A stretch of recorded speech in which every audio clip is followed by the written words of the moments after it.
Hola a todos.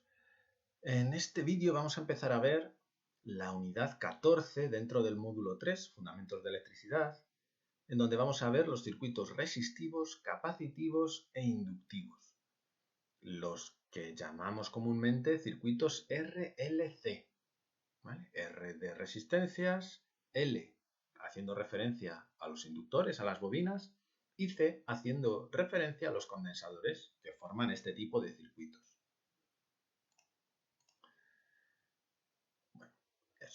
Como decíamos, circuitos RLC. Y vamos a ver su funcionamiento en corriente alterna. En corriente continua, las resistencias, ya hemos visto cómo se comportan, cómo se asocian, serie, paralelo, cómo se resuelven los circuitos.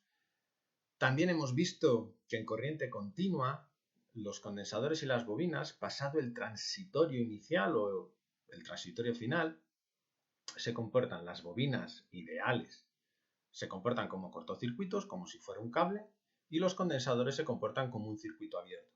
De tal manera que teniendo esas consideraciones, si nos encontramos bobinas y condensadores en un circuito de corriente continua, siempre que estemos fuera de los transitorios de conexión y desconexión, trataremos a las bobinas como un cable, o sea, podremos coger la bobina, quitarla del circuito y poner un cable, y si vemos un condensador, podremos tener un circuito abierto.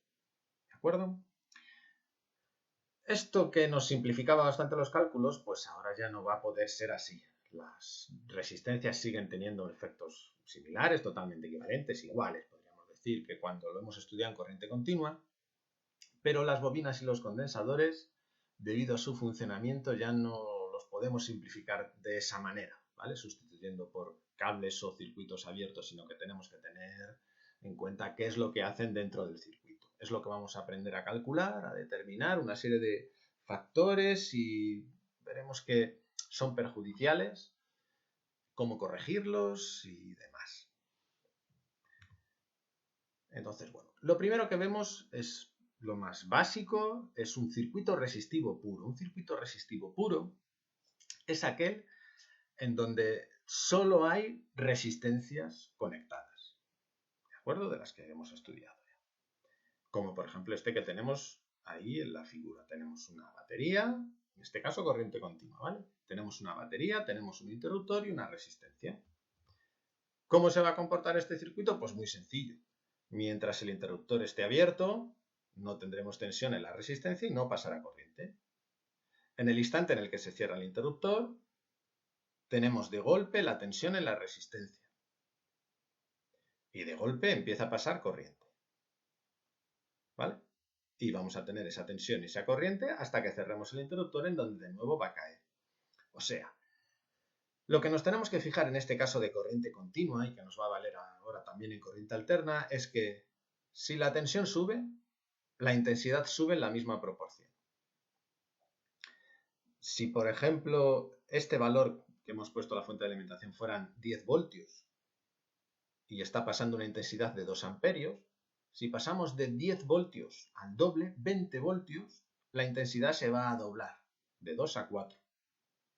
Y si en vez de doblarse la tensión se hace la mitad, la intensidad se va a hacer la mitad. O sea que tensión e intensidad varían parejas. Si la tensión se dobla, la intensidad se dobla. Si la tensión se hace la mitad, la intensidad se hace la mitad. Cuando la tensión es máxima, la intensidad es máxima. Cuando la tensión es nula, la intensidad es nula. Cuando la tensión es positiva, la intensidad es negativa. Es positiva, perdón. Y cuando la tensión fuera negativa, la intensidad sería negativa. O sea, van parejas. ¿De acuerdo? Esto es en corriente continua, pero esto ya vimos, ¿no? Esto hemos dicho que ya lo hemos estudiado. ¿Qué es lo que pasa si yo alimento ahora una resistencia con corriente alterna? Pues 3/4 partes de lo mismo. En cuanto yo cierre el interruptor aquí, pues estoy alimentando con esta onda, en este caso senoidal de tensión. Y vemos lo que comentábamos.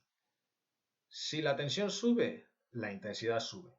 Cuando la tensión es máxima, la intensidad es máxima. Cuando la tensión baja, la intensidad baja. Cuando la tensión es cero, la intensidad es cero. Si la tensión es negativa, la intensidad es negativa. Máximo negativo de intensidad. Y otra vez cero. O sea, varían de forma pareja. La onda de tensión y la onda de intensidad en un circuito resistivo puro, o sea que solo hay resistencias, no hay ni condensadores ni bobinas, Ambas ondas están en fase, o sea, no tienen desfase. Las dos empiezan a la vez.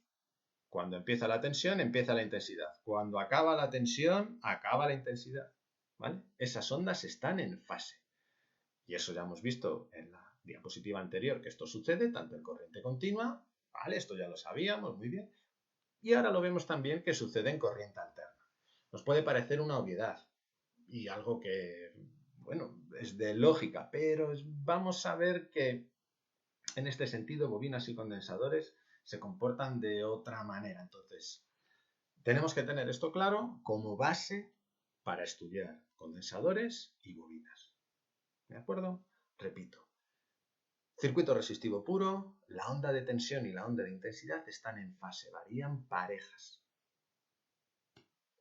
Bueno, nos vemos en el siguiente vídeo. Un saludo.